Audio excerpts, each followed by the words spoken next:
Claudio Lozano, ¿cómo le va? Muy buenos días. ¿Qué tal? Buen día, doctor Néstor Picone. ¿Cómo está? Dígame licenciado nomás. ¿Cómo no? Todavía no presentó la tesis. No, todavía no. Pero bueno, creo que tenemos mucho para escucharte, porque vos estás muy movilizado con todos los temas. Ya lo venís haciendo desde antes que se armara la movilización de mañana.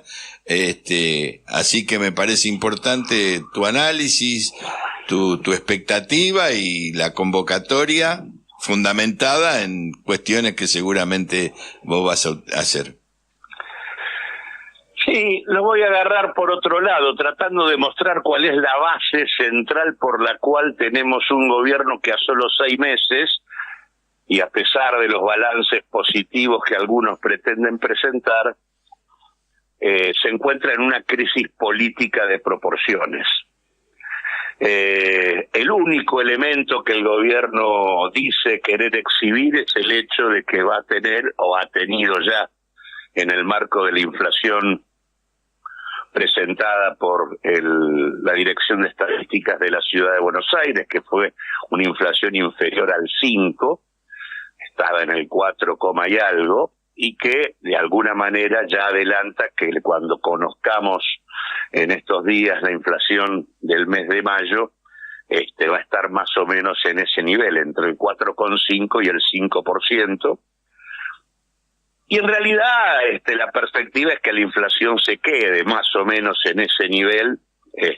Va a subir seguramente en el mes de junio con los aumentos de tarifas y va a estar oscilando en torno al 5% hasta fin de año. En realidad, el triunfo que el gobierno exhibe diciendo que la inflación está en el 5, hay que decir que es un triunfo muy magro para con lo que era, por ejemplo, el 6% de inflación que teníamos, 6,3% que teníamos en julio del 2023, o el 8% que teníamos en octubre, porque en el medio, y para lograr ese objetivo, se puso en marcha un verdadero proceso que he insistido en más de una columna en la idea de la demolición de las condiciones de vida de la población, pero que me parece que es importante mostrar cómo en el marco de todo este proceso hay ganadores y perdedores. Es decir, ha habido un brutal shock de transferencia de ingresos desde los trabajadores y los sectores populares hacia los principales oligopolios petroleros, agroalimentarios, bancarios y los laboratorios, a través de un mecanismo, por eso siempre hemos insistido de que esto ha sido una estrategia planificada, que incorporó primero la devaluación y luego vía el DNU 7023, la desregulación general de los mercados y un brutal proceso de ajuste del gasto público, donde lo único que no se redujo es los pagos de deuda. Todo lo demás se redujo. En ese contexto, los perdedores son los que ya conocemos. El salario mínimo, vital y móvil, que cayó 26% en el periodo que va desde que asumió el gobierno. Los programas Potenciar Trabajo, que cayeron un 50,9% desde que asumió el gobierno. El salario de por sí son bajos. ¿Cómo que de por sí son bajos? Pero cayeron un 50% desde noviembre. Una caída del salario registrado de los trabajadores formales del sector privado del 12%, pero que es bueno decir que la capa de asalariados mejor pagos, que son los que se miden a través del denominado RIPTE, en realidad hoy tienen, a marzo por ejemplo, tenían el salario medio 706.000 pesos, por debajo de la canasta de pobreza. O sea, el mejor salario estaba por debajo de la canasta de pobreza. Después, el salario registrado de los trabajadores del sector público cae un 20,6% desde que asumió el gobierno. Los saberes jubilatorios cayeron un 44% hasta marzo, se recuperaron luego y caen un 30% en relación a mayo. En realidad, están 100 lucas abajo los jubilados a valores reales respecto a lo que cobraban. En ese contexto lo que tenemos es una caída significativa de la actividad económica. En marzo caída del 8,4%, con caída del 20% en la industria y del 30% en la construcción. En abril caída del 17% en la industria y del 37,2% en la construcción. Cayeron todas las ramas industriales menos alimentos. Caída del empleo en el sector privado. En empleo registrado, 94.963 trabajadores menos. Caída de trabajadores registrados en el sector público, 21.657 trabajadores menos. Caída de trabajadores registrados. Hay más. La caída es más fuerte en los trabajadores registrados del sector privado. Exactamente. Ajá. Caída de otros trabajadores también registrados, en general cuentapropistas, 9.457 personas, total caída 126.000 puestos de trabajo menos, aunque el propio Banco Central nos dice que en realidad hay 275.000 cuentas sueldos menos. Esto puede ser en gran medida porque en muchos casos lo que existe es el doble empleo, entonces puede haber personas que hayan perdido más de un laburo. Claro. Es decir, toda esta combinación entre caída de los ingresos y caída de la actividad obviamente derrumba el mercado interno e induce procesos de concentración económica que afectan no solo a los trabajadores sino a los pequeños y medianos empresarios de los diferentes sectores, rurales, urbanos, comerciales, etcétera.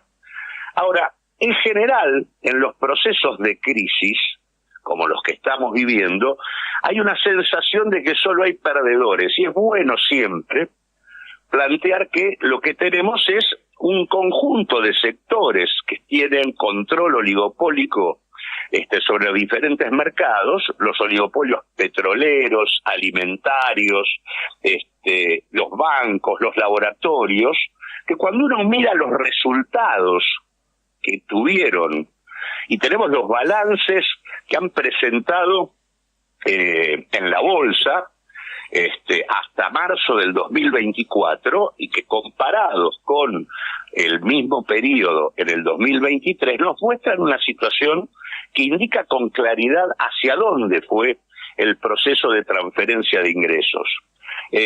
Por ejemplo, en el caso de los sectores que controlan el sector petrolero, a ver,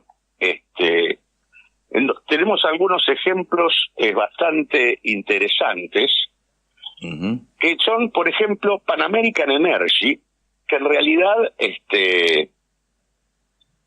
tiene un incremento de sus resultados netos, de sus utilidades, del 375%. 375%. 375% es el aumento. En un año, 23-24. Exactamente, comparación primer trimestre 2024 versus primer trimestre 2023. En hidrocarburos, en realidad en el sector de hidrocarburos hay 4 que son grandes jugadores: YPF, Pan American Energy, Tecpetrol, te dije recién Pan American, Tecpetrol, del grupo Techin. Incrementos de sus resultados netos primer trimestre del 24 contra el primero del 23, 2.731%. 2.721%. 2.731%. Estamos comparando esto con la tasa de inflación, que es del 273. Tanto Pan American y Tecpetrol, ni que hablar, están muy por encima, son resultados reales, ¿no? Ni siquiera expresados, o sea, muy por encima de la media inflacionaria de la Argentina. YPF, conducida por Techin, tiene un incremento del 829% en sus utilidades. En promedio, si tomo estos representantes del oligopolio petrolero, en el sector hidrocarburífero, las utilidades crecieron 1.311%. Sector alimentos, Arcor, 941% de incremento en su resultado neto, sus ganancias, comparadas con el año anterior. Molinos Río de la Plata, 1119% de incremento de sus ganancias respecto al año anterior. Mastelone, 9.997% de incremento respecto al año anterior. Promedio, 4.019% en el sector alimentos. Dije, ¿Mastelone qué? ¿Productos lácteos y todo eso? Lácteos, exactamente. ¿Cuánto dijiste? Digamos, Repetilo porque me... Mastelone, 9.997% es el incremento de su resultado neto por balance, comparado con lo presentado un año atrás en el mismo periodo del 2023. Promedio en el sector hidrocarburos, 1.311% de incremento. Promedio en el sector alimentario de los oligopolios, que lo controlan, 4.019%. El caso de Molinos Agro, en el sector de los oleaginosos, cereales, 388%. En el caso del sector farmacéutico, donde tenemos laboratorios como Bayer, Bagó, Richmond, Roche y demás, si tomamos el caso de Richmond, crecimiento del 9.851% de sus resultados positivos, ganancias respecto al año anterior. Y si tomamos el sector bancario, el caso del Banco Santander, 752% de incremento de sus utilidades.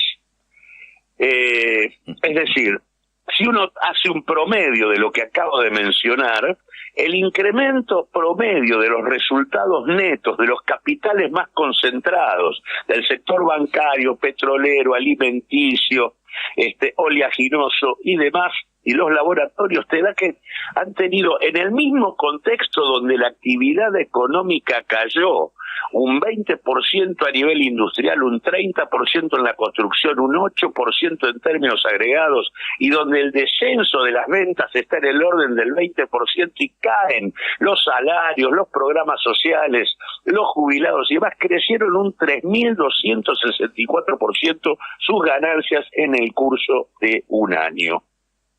En conjunto, todo lo oleaginoso, alimentos, hidrocarburos. Exactamente, el promedio de lo que acabo de decir. Crecieron entonces 3.000.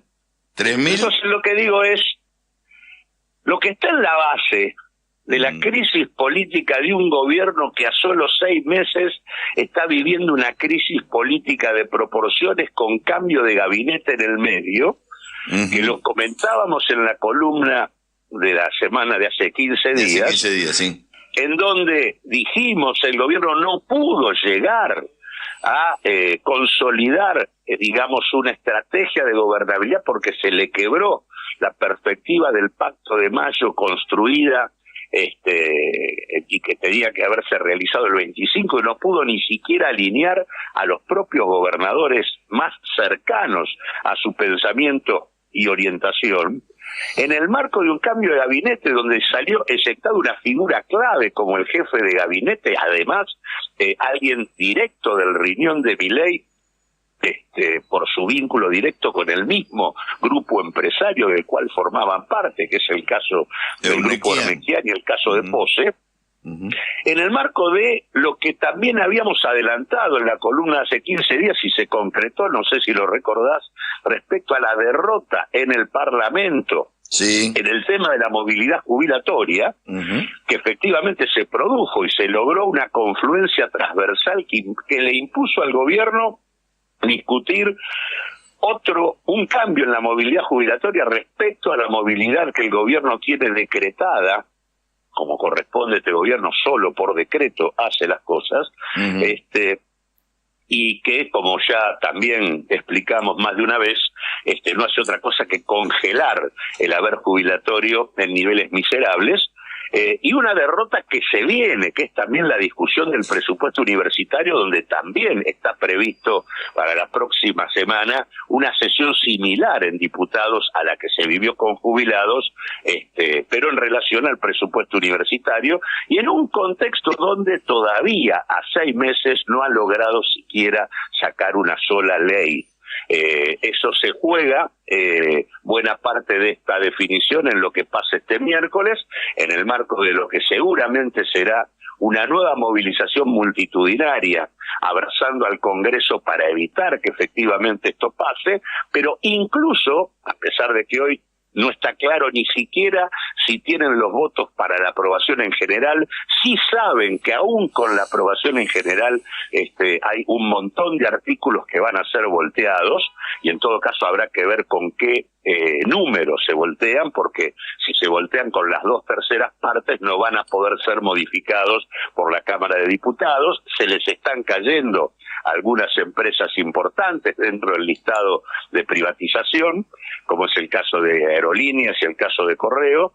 Es decir, en caso de salir, va a salir fuertemente mutilada la ley, y obviamente sería sumamente deseable que no saliera, porque aún con la mutilación mantiene rasgos francamente inaceptables, como es el régimen de incentivo a las grandes inversiones, que sigue siendo una piedra angular del objetivo estratégico del gobierno y al cual habría que tratar de derrotar sin ningún tipo de duda.